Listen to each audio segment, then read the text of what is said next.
Meritorious স্টুডেন্টদের সাথে সাথে একটা প্রজন্মকে তৈরি করেছি, একটা গ্রুপকে তৈরি করেছি যারা সমাজ গঠনের কাজ করছে, একটা সংবেদনশীল গ্রুপ যারা করোনার সময় মানুষের বিপদে ঝাঁপিয়ে পড়েছে, যাদেরকে প্রতিদিন মালদা ব্লাড সেন্টারে পাওয়া যায়, যে কোনো জায়গায় মানুষের যেখানে হেল্প দরকার, সহযোগিতা দরকার, যেখানে মানুষ বিপদে পড়েছে তাদেরকে কিন্তু পাওয়া যায়।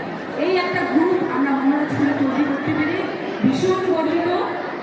সর্বোপরি তোমাদের উদ্দেশ্যে আর কি বলবো, আজকে স্যার অনেক কথাই বলেছেন, তোমরা ডিসিপ্লিন ওয়েতে নিজেদের সুশৃঙ্খল আচরণের পরিচয় তোমরা যেখানে পরীক্ষা দিতে যাবে সেখানে রাখবে, তোমরা পরীক্ষার সমস্ত ইনস্ট্রাকশন মেনে পরীক্ষা দেবে, আমাদের স্কুলের নাম, সমাজের নাম, দেশের নাম উজ্জ্বল করবে।